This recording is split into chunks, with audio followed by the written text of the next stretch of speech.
Throughout Rick and Morty, we've seen countless dimensions destroyed, replaced, and forgotten, but few have been as memorable as the Cronenberg dimension. After Rick accidentally turned the entire world into monsters, he and Morty simply moved on, leaving the rest of the Smith family behind to survive on their own, though the show does revisit that universe in seasons 3 and 6, but only briefly, leaving the Smith family's struggle for survival largely unexplored. It was a storyline with so much untapped potential, yet we never got to see how Smith family adapt to life in a world overrun by Cronenbergs. Fortunately, that missing chapter was explored in the comics, which expanded on what became of the Smith family after Rick and Morty left their world behind.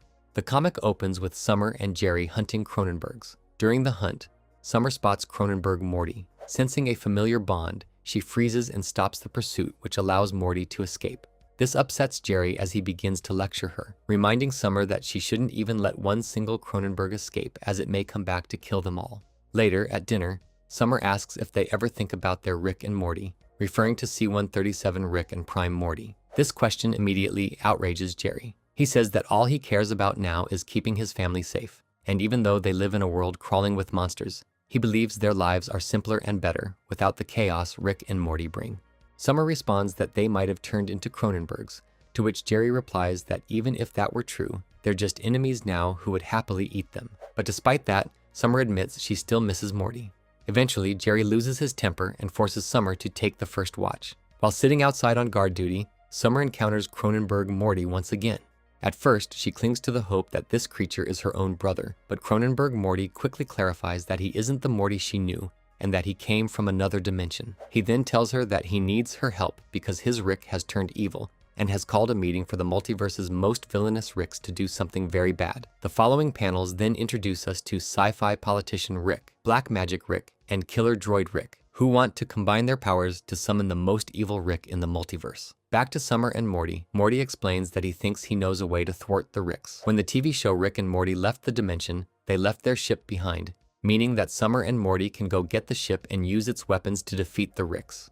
Morty says that he would have done it himself, but unfortunately, because of his Cronenberg body, he just won't fit into the cockpit. Therefore, he needs Summer to man the ship. With their plan set, Summer and Morty make their way toward the ship, but they quickly get swarmed by Cronenbergs. Things look bleak and Summer starts to think she's going to die, but just when it seems like she's done for, Jerry appears out of nowhere and saves her. While scolding Summer for coming to the city, Jerry hears Morty's voice and immediately charges toward it, cutting down every Cronenberg in his path. When they reach the ship, Jerry comes face to face with Cronenberg Morty. Not realizing that the Cronenberg is a variant of his son, Jerry raises his sword to kill him, but Summer stops him.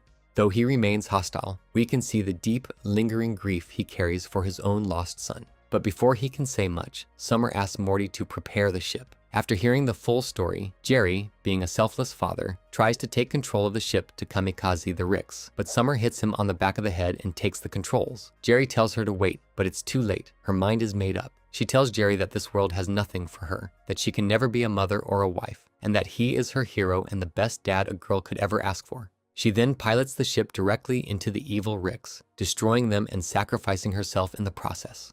Morty then asks Jerry what now, and he replies, "Now we go home, son. Your mother's waiting for you," ending the issue. What makes this story so memorable for me isn't the multiversal threat or the army of evil Ricks. It's the Smith family. After being abandoned in one of the harshest worlds imaginable, they refused to give up on each other, and despite everything they endured, they remained a family. It's a shame the show never explored this side of the Cronenberg dimension in greater depth. There was so much potential in watching the Smith family survive, adapt, and rebuild their lives, but that story was largely left to the comics. Even so, it's nice to know that this forgotten chapter of the Rick and Morty universe wasn't forgotten entirely.